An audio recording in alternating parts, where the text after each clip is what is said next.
हाँ साहब।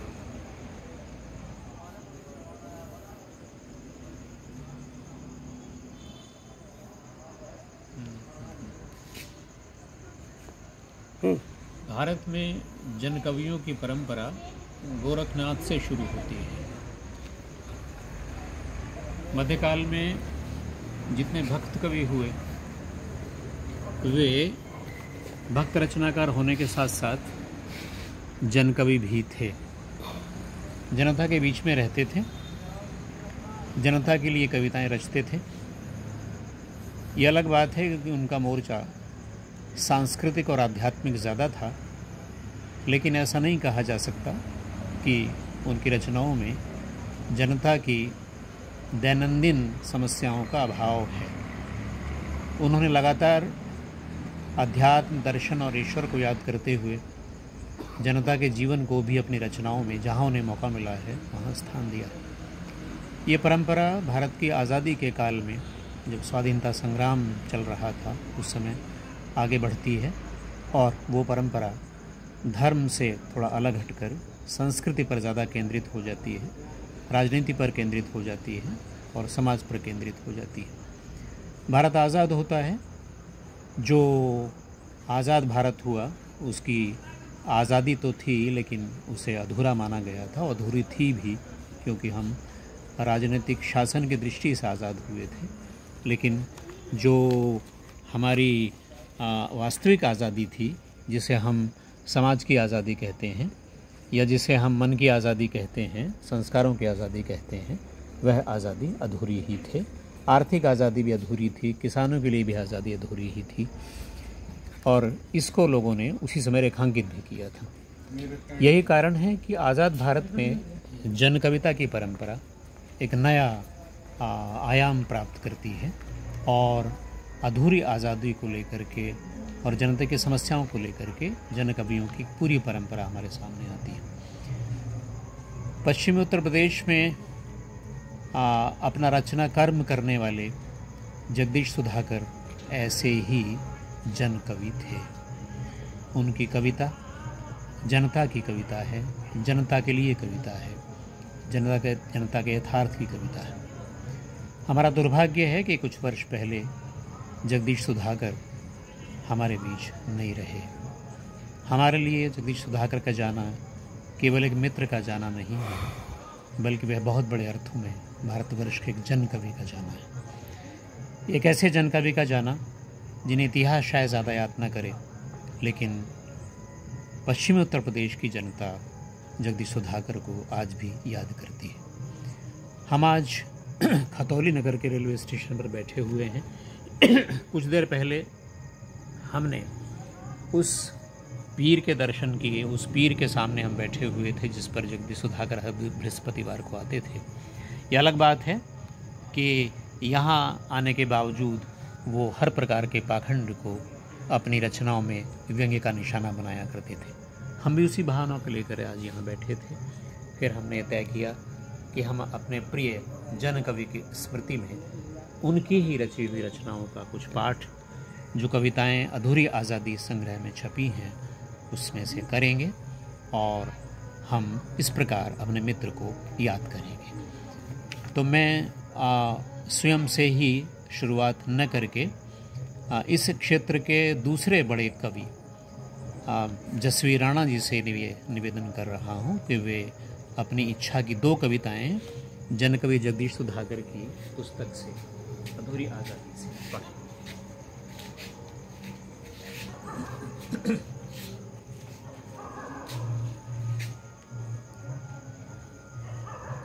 आदरणीय डॉक्टर देवराज जी ने उस परम आत्मीय मित्र जन कवि सुधाकर जी के संबंध में ये जो शब्द जन कवि कहा, निश्चित रूप से 100% उनके जीवन में घटने वाली घटना है।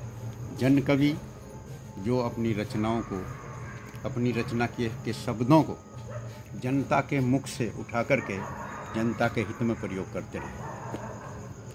बेबाक, बेलोच कथन, और वो भी साधारण भाषा में, उस भाषा में जिसे एक अनपढ़ व्यक्ति भी पढ़ करके दोबारा प्रयास नहीं करता कि वो समझें, बल्कि सीधे सीधे समझ में आने वाले वो शब्द होते हैं।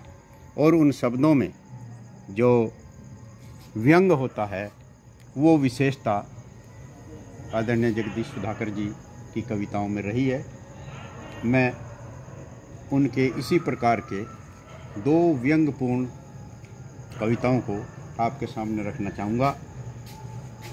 एक मेरा भारत महान। देखिए, मेरा भारत महान, मेरा भारत महान, यहाँ डंडप पर कुत्ते सोए, फुटपाथों पर इंसान। इतना तीव्र व्यंग साधारण सी भाषा में कि लोकतंत्र को रटने वाला, दम समाज का भरने वाला, गांधी बाबा का अनुयायी, संत विनोबा का सौदाई, दे पाया क्या रोटी कपड़ा और मकान। मेरा भारत महान, मेरा भारत महान। अंग्रेज़ों के सारे काम अंग्रेज़ों को रोज़ सलाम, अंग्रेज़ों के सारे काम अंग्रेज़ों को रोज़ सलाम। कस्में कर दी सारी होम, अपनाए शब्द शब्द विलोम, आज़ाद देश की अपनी कोई नहीं जबान। देखिए कितना सटीक रंग है।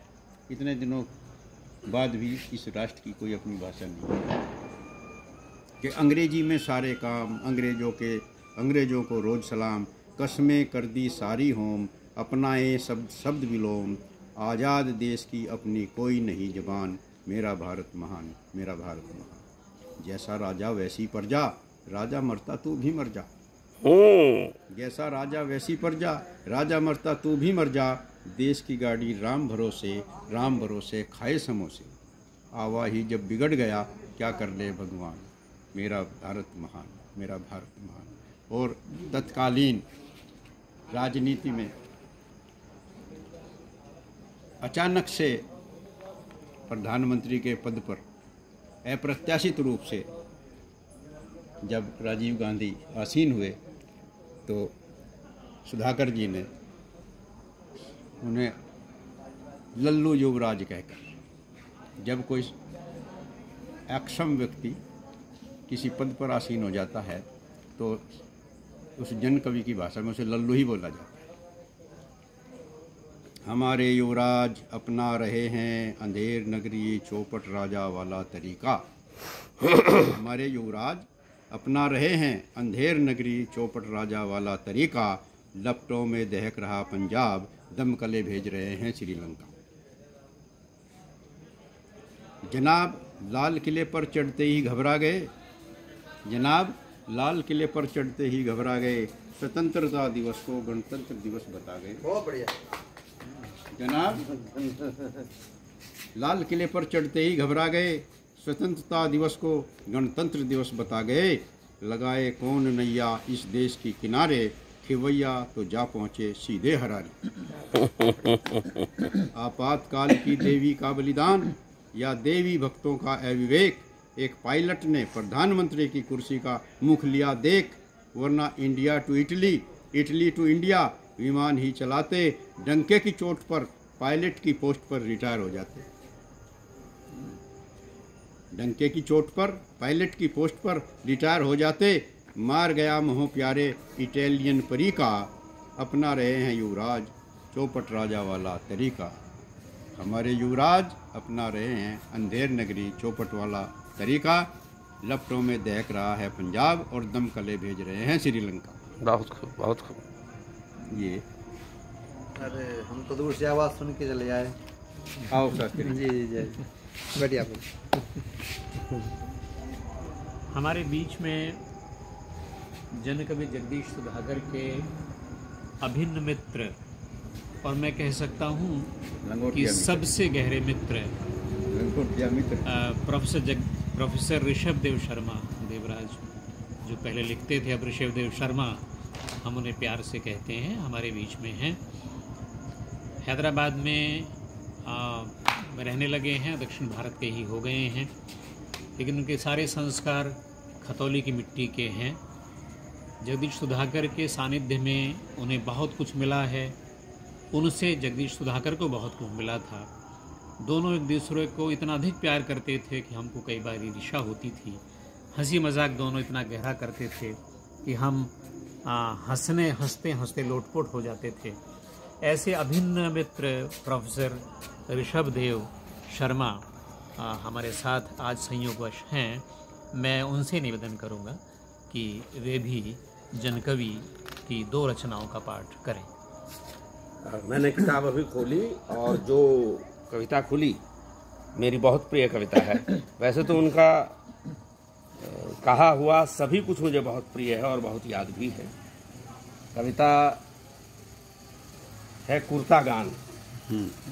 ये उनका अपना एक राष्ट्रीय गान है जगदीश सुधाकर जी का, कि कुर्ता नीचा रहे हमारा, झाड़ू देते हम इसके द्वारा। कुर्ता नीचा रहे हमारा, झाड़ू देते इसके द्वारा, और इसकी शान न जाने पाए, चाहे थान भले लग जाए। और कुर्ता सिला सिलाया मिलता, कुर्ता सिला